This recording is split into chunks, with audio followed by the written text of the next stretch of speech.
Hi everyone, I'm Brett Ullman. Welcome to Media, Faith, and Culture.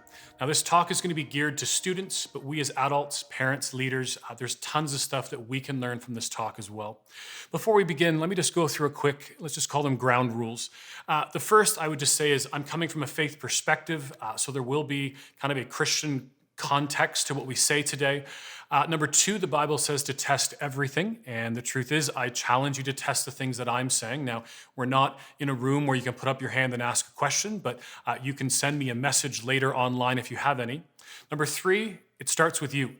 You'll understand that as we walk through this talk, but the goal is to push you forward in the conversations of media and faith and culture.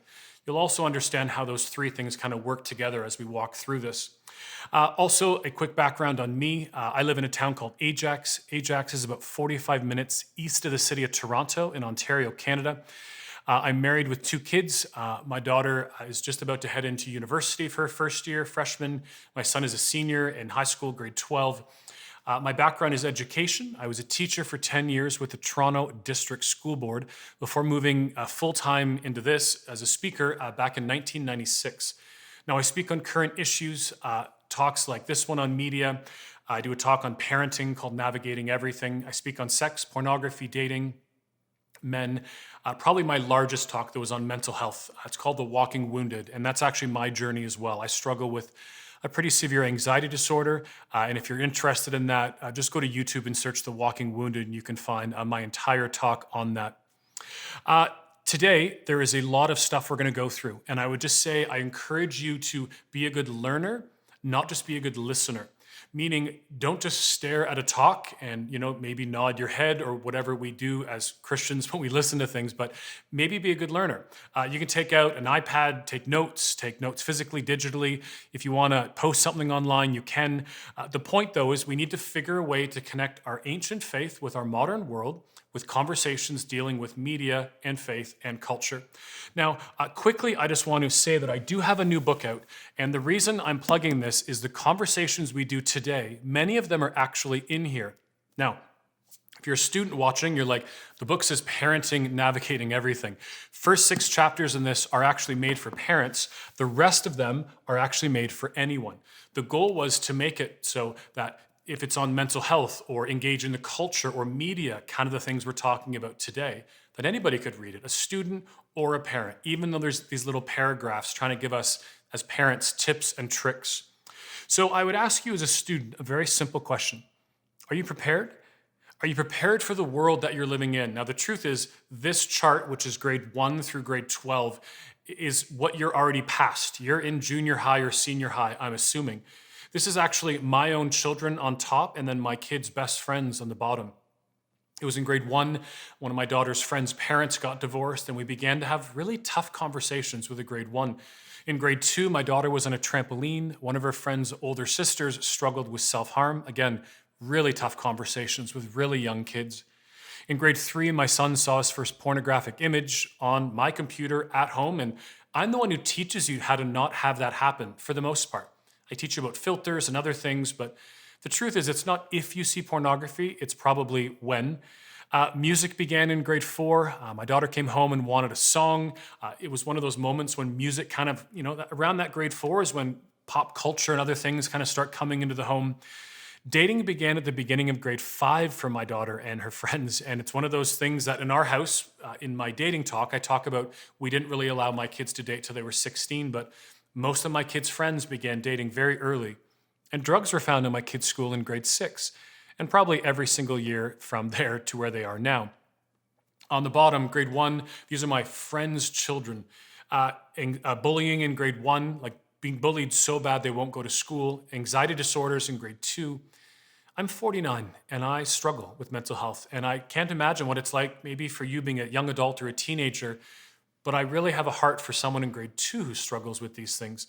Eating disorders in grade 3, depression in grade 4. I had a suicide in grade 5. I actually had a suicide at the end of grade 4 the other year. Like, what kind of world are we living in when people are checking out in elementary school? I dealt with 3 sexting cases in my own church in 1 week in grade 6, and then I dealt with a breakdown in grade 6 recently. Now, a breakdown is terminology that we used to use. It would be people my age, right? Men in their 40s, 50s, and 60s. And then it was women kind of joined that crowd. And then it was going down in their 40s and 30s. And then it was university students and high school students. This was a rep sports player having a breakdown in grade 6. There's a quote by Frederick Douglass that says, "It's easier to build strong children than to repair broken men." And I would add in, and women. I love that. My favorite age to speak to is actually young kids. Give me, grade 4, grade 5, grade 6, grade 7, grade 8. Give me that any day than the broken high school student. When I speak in high schools, what I hear half my life is regret. I wish I didn't. I wish I didn't. Give me any day where we begin these conversations before the regret actually happens. There's also this interesting disconnect between what we say we are and who we are. We say we're Christians, but we live our lives like we're actually not. Now, there's a conversation on something called worldview. I think it's very overused, but I think it's very important. A personal worldview is a combination of all you believe to be true, and what you believe becomes this driving force behind every emotion, decision, and action. And therefore, it affects your response to everything. Whether conscious or subconscious, every one of you has a worldview. It's kind of like looking through a pair of lenses, right? If you have a biblical worldview, that set of lenses is what and how you interact with culture and the world and everything else. So here's the question. Do you have a biblical Christian worldview? Because statistics today would say they're not. Now, as we go through media, faith, and culture, you're going to find some things that you're good at. You're going to find some things that you want to get better at, and you'll find some things you're just horrible at. The truth is, you were once told by your parent, you're good at everything. You're not. There are things you are great at and things you need to work at. Tim Keller wrote in his book called Counterfeit Gods, he's talking about the worldview of the day. Now, it's a big word. It's called MTD, moral therapeutic deism. This is what he says: God blesses and takes to heaven those who try to live a good and decent lives, the moralistic belief. The central goal of life is not to sacrifice or to deny oneself, but to be happy and feel good about yourself, the therapeutic belief. And though God exists and created the world, he does not need to be particularly involved in our lives, except when there is a problem. This is this deism conversation. Now, there's a lot of ways to analyze worldview. This is not an entire session today on analyzing worldview. There's a band called Fink, and they have a song called Looking Too Closely. I don't want to do that today. I just want you to think of this. Does what the scriptures say affect what you watch, what you do, what you listen to, what you say, how you act, and the list goes on? That's connecting our faith with our world. Louis Giglio said this: it's easy. He's talking about, at what throne do you worship? It's easy. You simply follow the trail of your time, your affection, your energy, your money, and your allegiance. At the end of this trail, you'll find a throne, and whatever or whoever is on that throne is what's of highest value to you. And so he asks, on what throne do you worship? It's interesting. If you looked through all the things in your life, what throne do you worship? If you want a verse for this, I would probably just say Psalm 139. Search me, O God, and know my heart. Test me and know my anxious thoughts. And as a side note, that's not clinical anxiety. That's more worry. See if there's any offensive way in me and lead me in the way everlasting. In the paraphrase called The Message, it says, investigate my life, O God, and find out everything about me. Cross-examine and test me. Get a clear picture of what I'm about. I really love that kind of thought. In the book, The Slumber of Christianity, Ted Decker says, it's the open secret of the church. We make all kinds of incredible claims based on the Holy Scriptures, but our lives are pretty much the same as the lives of the unchurched. You think it's true? I'm fortunate. I travel between, churches, so youth groups, churches on Sunday mornings. I do Christian schools, Catholic schools, public schools. And here's what's interesting to me. I often don't know the difference.